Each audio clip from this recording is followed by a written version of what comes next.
Caros irmãos e irmãs da cidade de Campo Grande, do estado de Mato Grosso do Sul, caríssimo Dr. Paulo, presidente dessa Casa Legislativa, em nome de quem eu cumprimento todas as autoridades aqui presentes, sobretudo as do Legislativo, que é a casa que nos acolhe essa noite,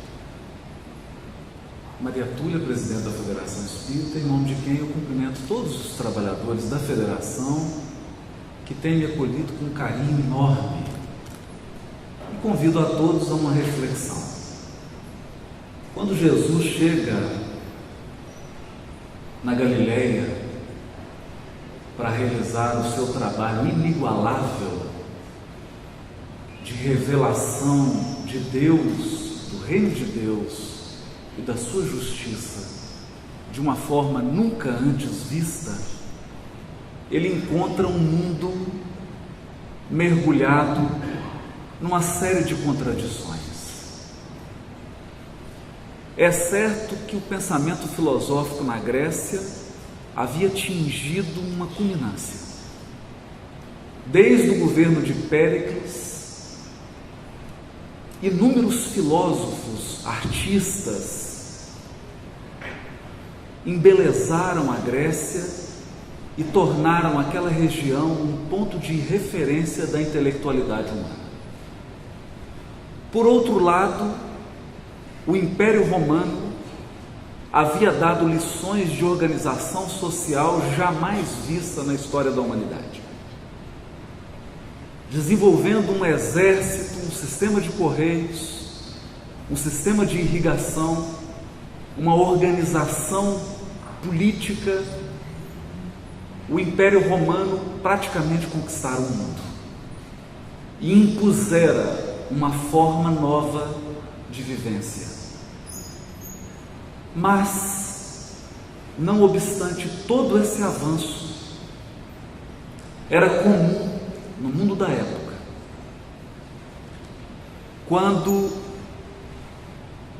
alguém fosse pego em adultério, apenas a mulher era apedrejada. Ninguém se constrangia em transformar um semelhante em escravo, mas a condescendência com a escravidão era o menor dos males. O senhor de escravos se sentia no direito de cegar o seu escravo, fosse ele mulher, criança ou ancião, para que aquele escravo não fugisse. Era uma prática comum. Entendendo que o trabalho era algo que denegria o status social de alguém, os abastados se cercavam de escravos e se entregavam ao ócio. Os escravos eram encarregados até mesmo da formação das crianças. Muitos escravos intelectualizados, formados na Grécia, eram trazidos para servirem de preceptores, de modo que a humanidade acalentava um conceito de justiça bastante distorcido. Não se diferenciava justiça de vingança, de modo que a justiça era, na verdade, um instrumento disfarçado da força. O que fosse mais forte exercia a justiça segundo a sua concepção, ainda que isso implicasse nos maiores exageros. Por essa razão era muito comum que os juízes, os magistrados, que também cumulavam a função legislativa e executiva no Império Romano, os senadores, condenassem pessoas às galeras, à escravidão de navios para o resto das suas vidas por faltas irrisórias. Um misto de crueldade com vingança, inspiravam as ações da justiça. É nesse quadro que Jesus inicia a sua pregação do Evangelho de Deus. Quando lhe é trazida a mulher flagrada em adultério, os doutores da lei, encarregados da execução da lei mosaica em Israel, perguntam a Jesus: Moisés nos determina apedrejá-la, e vós o que dizeis? Jesus então pronuncia a célebre frase que mudará para sempre a concepção da justiça humana. Diz assim: aquele que estiver sem pecados, atire a primeira pedra.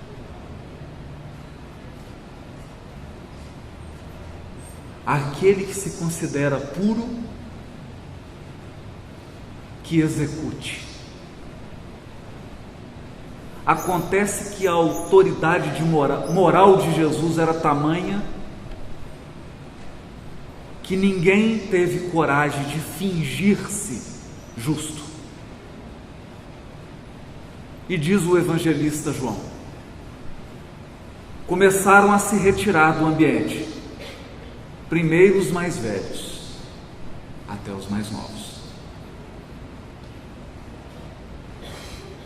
mostrando para os leitores do presente e do futuro que ninguém se sentiu puro o suficiente para apedrejar.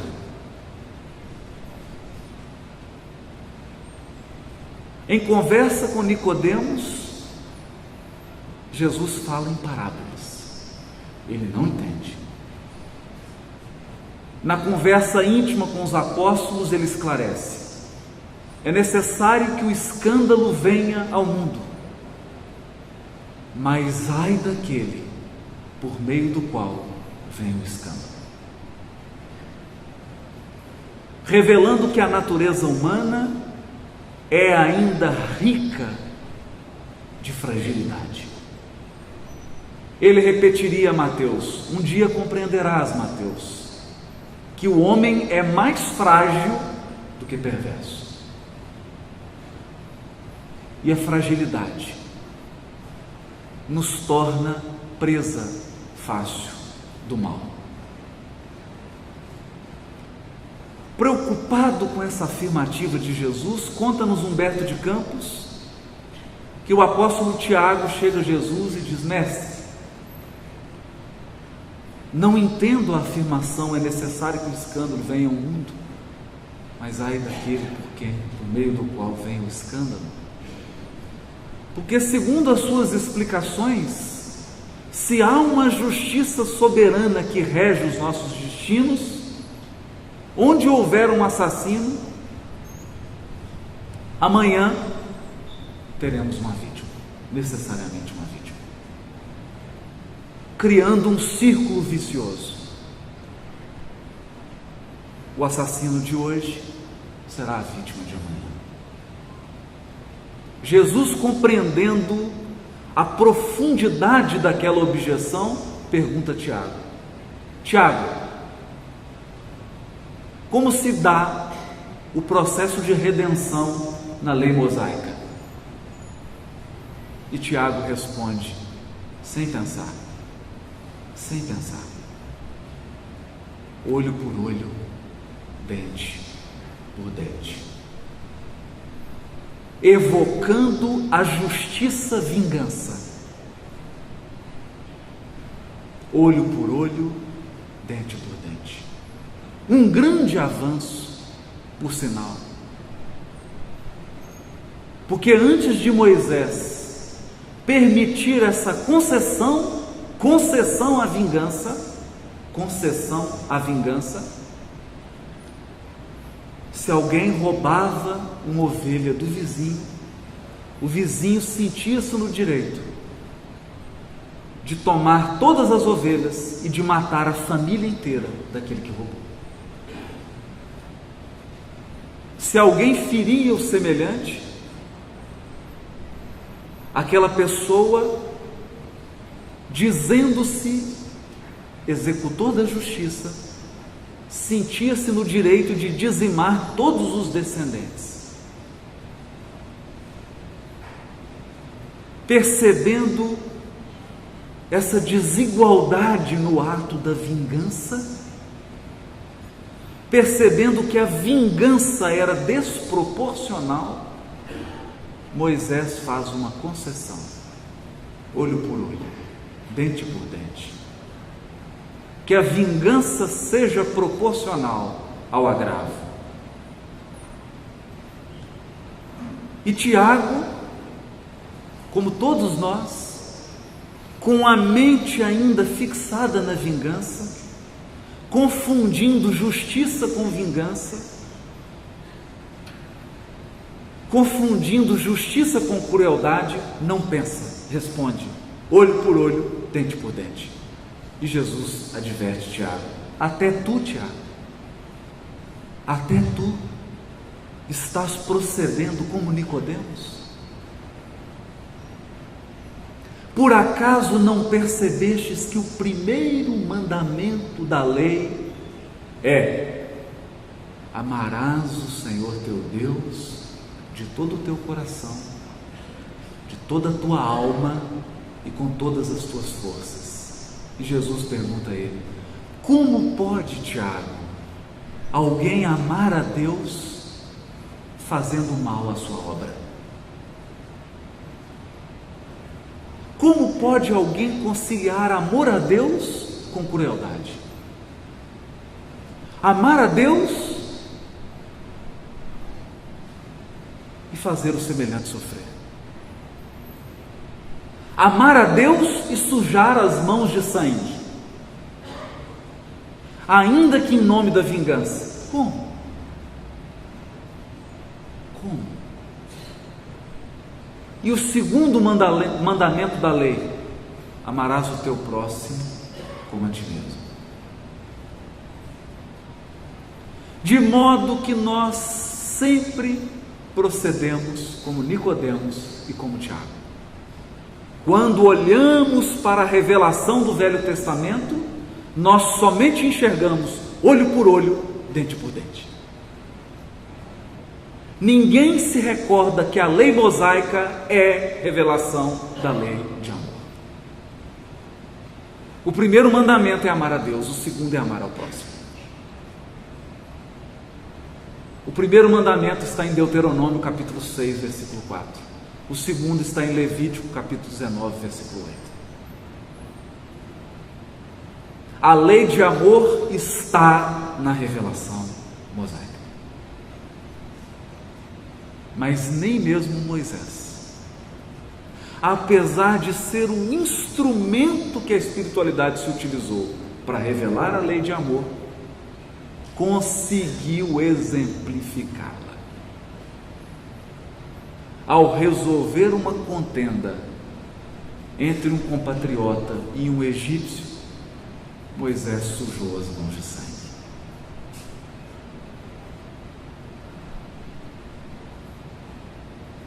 Muitos séculos depois, chega Jesus. Nunca julgou, apedrejou ou acusou ninguém. Quando todos se retiraram e a mulher adúltera ficou na presença dele, ele pergunta para ela: onde estão os teus acusadores? E ela fala: todos se foram, eu também não a julgo. Vá e não peques mais. O guia e modelo da humanidade abdica da função de julgar, mas toma a si a função de educar. Educar, não condenar, mas educar. Educar. Porque todos são ligeiros em vingar, em punir, em acusar. Mas ninguém quer saber das origens do mal. O que levou a criatura a se transformar numa presa do mal? E Jesus, que enxergava sempre no transgressor da lei um doente, nunca deixou de oferecer o remédio, porque ele nos ensinava que o criminoso é um doente, que o mal é uma doença e que, acima de ser punido, deve ser curado. Nunca alguém lutou com tanta força contra o mal quanto Jesus, mas nunca alguém amou tanto o malvado como Jesus.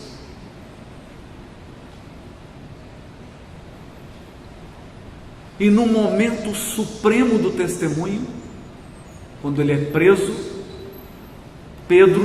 Simão Pedro, retira a espada e corta a orelha do soldado que dava voz de prisão a Jesus. Jesus, sem esboçar o mínimo gesto de violência, diz assim: Simão, embainha a tua espada, guarda a tua espada, porque aquele que fere com ferro será ferido, deixando para sempre no Evangelho a lição da lei de causa e efeito. Todo o mal que nós semeamos voltará para a nossa vida. Toda a dor que nós plantarmos, nós teremos que colher. De modo que aquele que semeia o mal e a dor está cavando um abismo para a sua própria vida. Era essa a lição. Se Simão Pedro levantou a mão para ferir, Jesus levanta a mão para curar a orelha do soldado.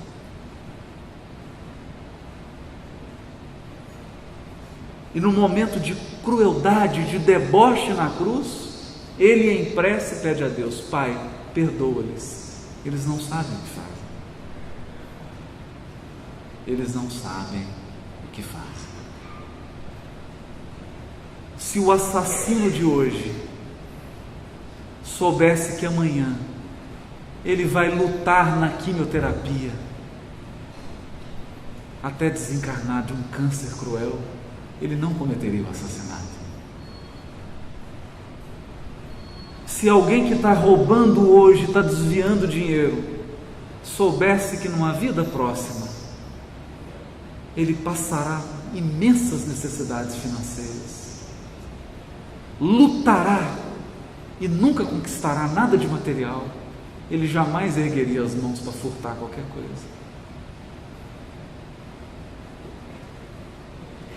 Se aquele que usa as mãos para violentar a esposa, ou o marido, ou os próprios filhos, os parentes, para espalhar a violência física, soubesse que na vida seguinte ele virá sem mãos, às vezes sem os pés, sem poder andar,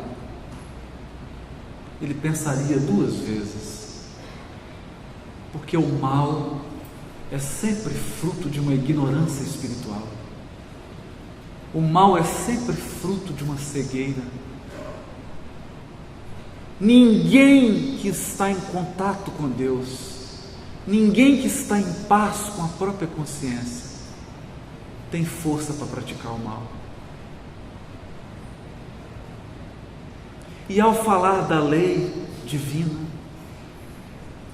nós nos recordamos de Allan Kardec no Livro dos Espíritos. E o codificador, com o seu bom senso, com a sua sutileza, resgatando o ensino de Jesus, dá o nome da última lei moral, lei no singular, de justiça, amor e caridade. Percebam, Kardec não está falando de 3 leis, ele está falando de uma lei, no singular: lei de justiça, amor e caridade. A lei divina é uma. E nós sempre com o coração viciado, ao longo de milênios, quando falamos de lei de causa e efeito, sempre pensamos no sentido negativo. Por quê? Por que identificar a lei de justiça com lei de punição?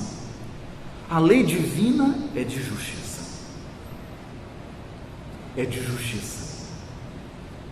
O que significa isso? Que não há privilégio na obra divina. Não há nenhum privilegiado. Deus não distribui dons. A um dá o dom da inteligência, a um dá o dom da beleza, aí para uns dá o dom da feiura. Não. Que Deus de justiça seria esse? Que daria talentos para uns e defeitos para outros? Não. A lei é de justiça. Você tem exatamente o que conquistou.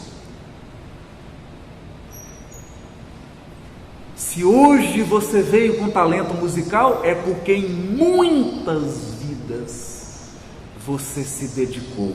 E hoje esse é um patrimônio da tua alma. Porque a lei é de justiça. Quem semeia sorrisos, vive cercado de pessoas sorrindo. Quem semeia cara fechada, vive cercado de pessoas carrancudas. A lei é de causa e efeito. Portanto, a lei de justiça é neutra. Ela te devolve o que você dá. Mas se você oferece bondade, a bondade vem ao seu encontro. É lei de justiça. Justiça, amor e caridade. Mas sabendo que nós somos crianças espirituais em evolução, a própria lei de justiça contém dispositivos de misericórdia. Vamos pensar nisso. Quando você abre um código penal brasileiro, feito por seres humanos,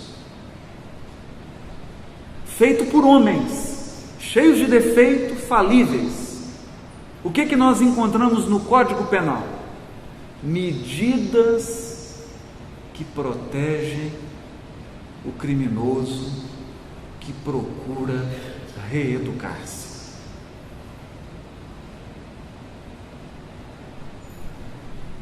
A própria lei humana hoje chama o preso de reeducando.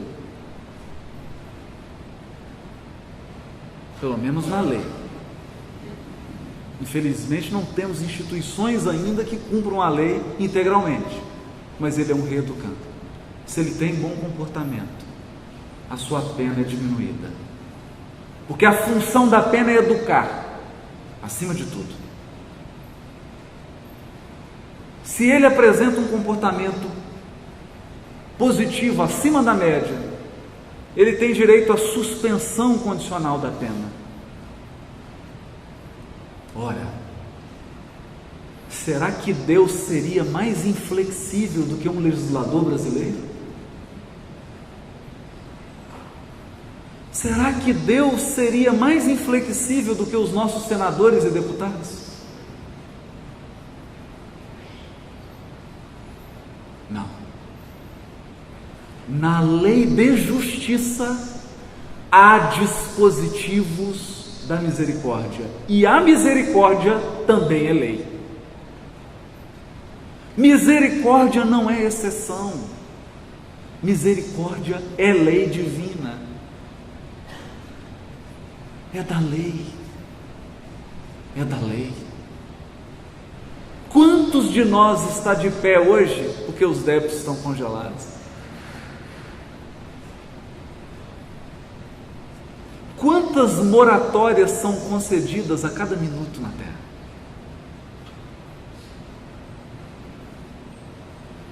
Percebendo que a criatura começou uma jornada de aperfeiçoamento, a espiritualidade congela um pouco do débito, dá uma moratória, espera que a ação no bem daquela criatura apague o mal,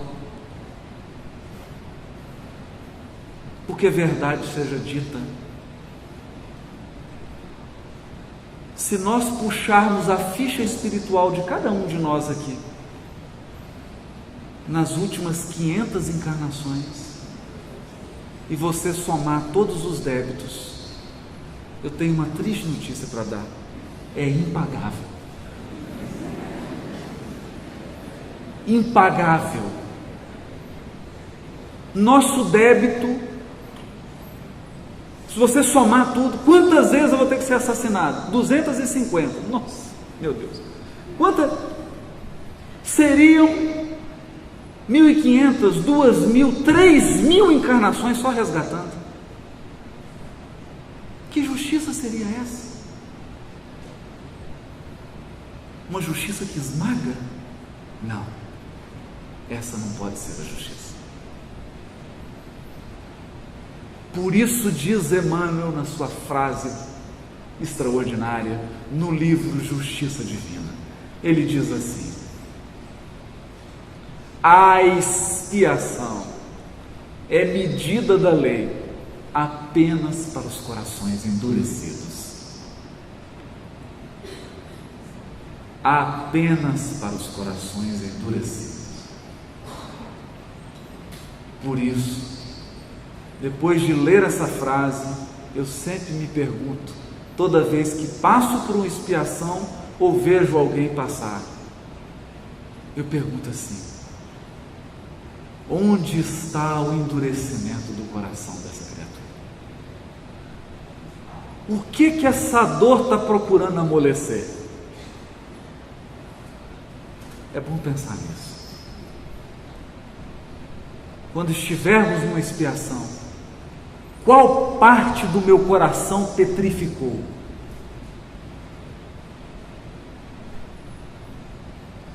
O que a dor está procurando amolecer em mim?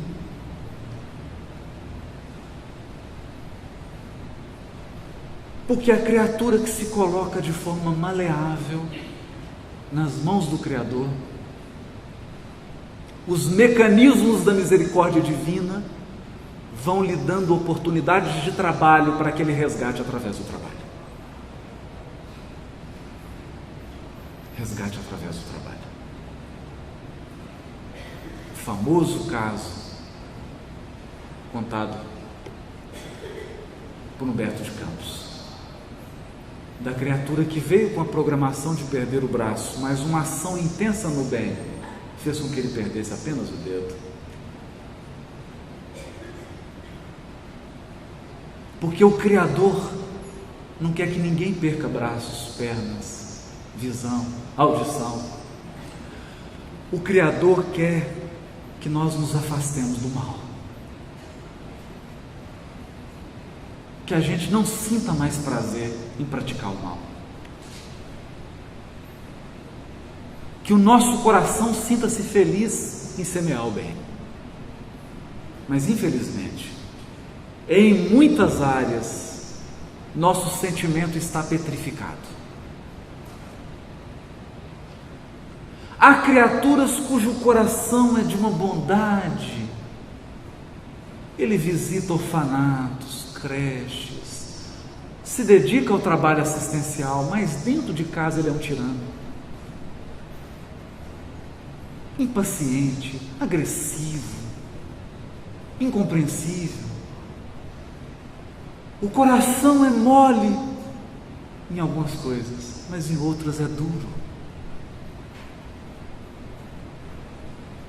Há outros que são extremamente amorosos dentro de casa, extremamente amorosos na família, mas no ambiente de trabalho ele é um Hitler.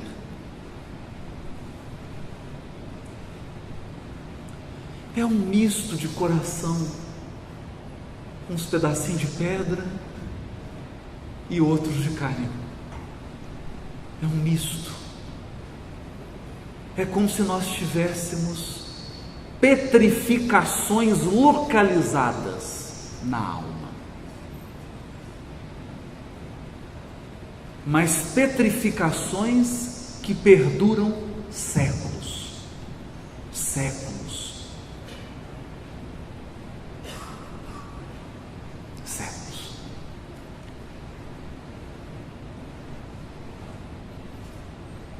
Eu me recordo de uma angústia, certa vez ao atender uma pessoa, que ele dizia assim: eu sou muito religioso,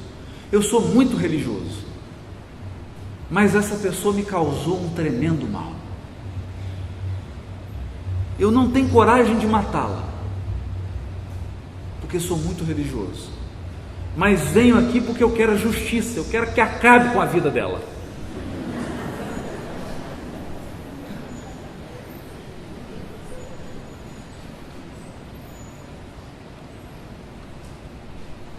Sem nenhum julgamento, nós simplesmente aconselhamos a pessoa: então faça o seguinte,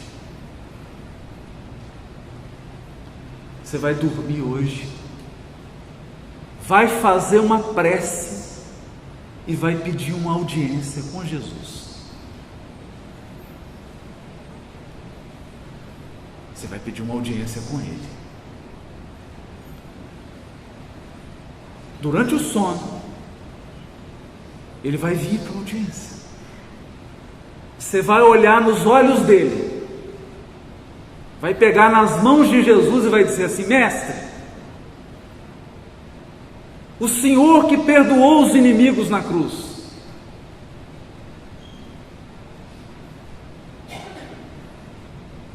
o Senhor que jamais levantou a mão para ferir, por favor, atenda o meu pedido, eu quero vingança. Fala isso olhando nos olhos de Jesus. Ele começou a chorar.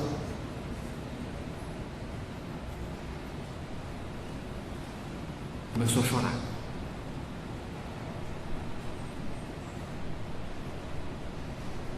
Porque isso não é justiça divina. Não é justiça divina. Humberto de Campos conta o caso em que Simão Pedro, certo dia, sentou às margens do lago de Tiberíades e começou a chorar. Ele estava cansado, era o fim do dia.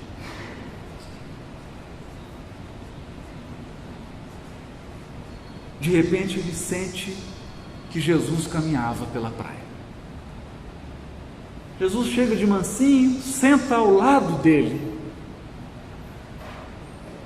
Jesus Espírito, após a crucificação, e fala: Simão, por que você está triste? Ele fala: estão me acusando de ladrão. Jored me acusa de receber alimento, agasalhos e usar para mim mesmo e não distribuir para os necessitados. Aí Jesus fala para ele assim: não se preocupe, Simão, Jored vai viver. Ah, Senhor, mas o Senhor não sabe, eu tenho parentes que são violentos comigo, me agridem, me ofendem. E começa a citar os nomes. Ele fala: não se preocupe, Simão, fulano vai viver, ciclano vai viver, Beltrano vai viver, o certo é que todos vamos viver, todos vamos viver.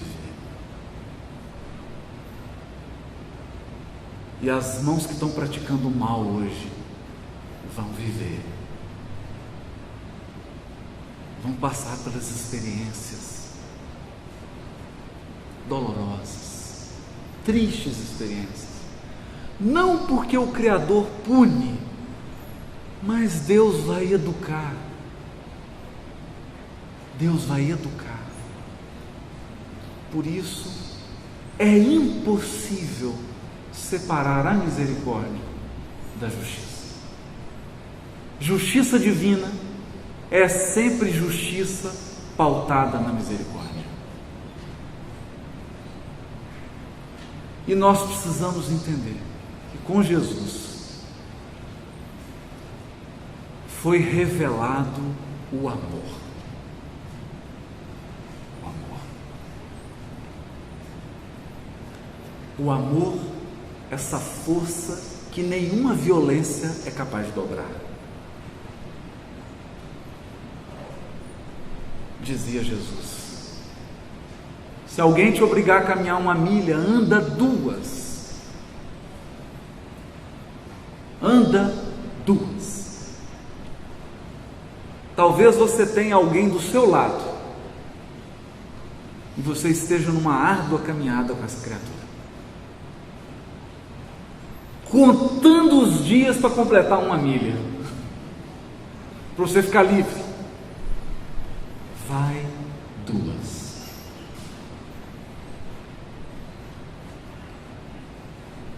Dê sempre o dobro,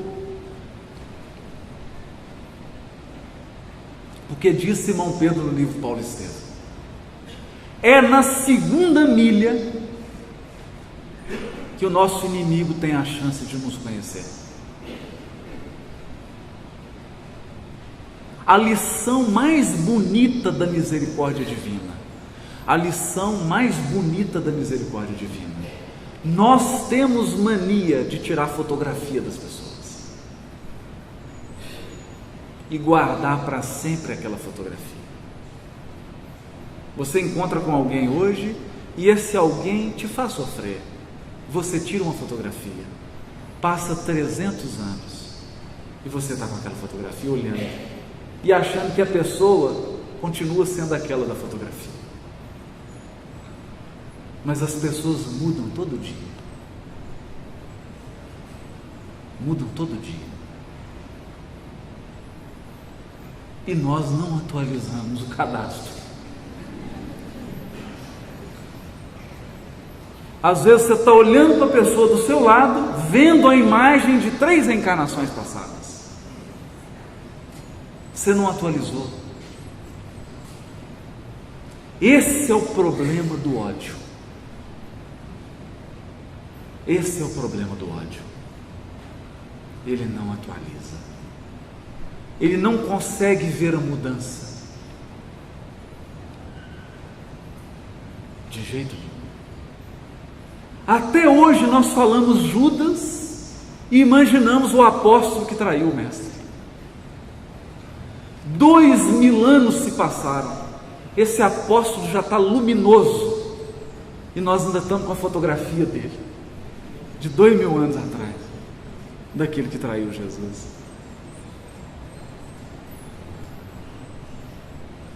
E é possível que se ele entrasse aqui agora, todos fecharíamos a cara para ele. Pronto, entrou Judas. Entrou Judas.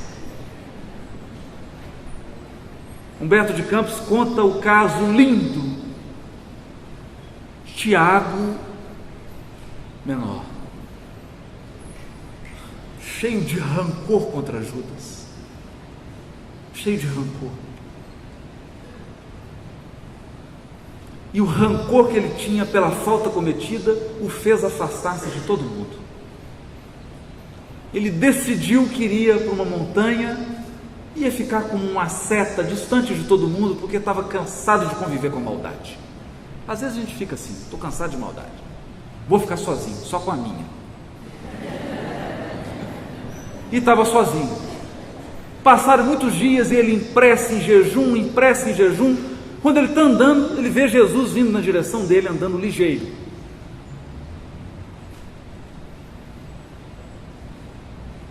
E ele abre os braços assim: oh mestre, meu Deus, já estou cansado de maldade. Ainda bem que a pureza veio ao meu encontro. E abre os bracinhos assim, Jesus vem andando e acha que vai ter um abraço, Jesus passa direto por ele. Ele olha, apavorado, sem entender. E Jesus continua caminhando. Olha a sabedoria de Jesus. Ele fala: mestre, onde vais com tanta pressa? Ele fala: vou socorrer Judas, Tiago.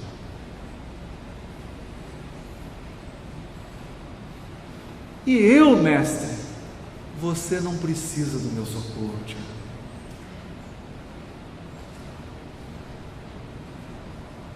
E ele então se sente constrangido. Conta também Humberto de Campos que a última lição de Jesus na sua permanência no orbe, segundos antes dele expirar na cruz, já pressentindo a libertação do corpo, eis que se abre um caminho luminoso no céu, e uma legião de anjos envolvem a cruz, espíritos luminosos,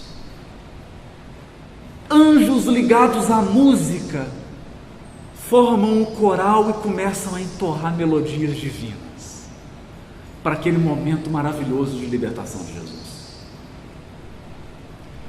Anjos com ungüentos começam a passar substância nas feridas de Jesus, dando-lhe um alívio. Começam a acariciar a fronte dele. Anjos encarregados da justiça começam a anotar o nome de todos os envolvidos no episódio da crucificação, para o futuro acerto com a lei. De repente, um anjo solitário surge daquele caminho luminoso e se dirige a Jesus. Ele chega perto do mestre, coloca a cabeça no peito de Jesus e sente que Jesus balbuciava alguma coisa, já sem força para falar. O anjo então coloca o ouvido encostando nos lábios de Jesus. Jesus balbucia alguma coisa para aquele anjo solitário. Assim que Jesus fala ao ouvido do anjo, ele sai ligeiro. Era o anjo da caridade. E Jesus pedia a ele que socorresse Judas, que acabara de suicidar. Boa noite, meu Deus.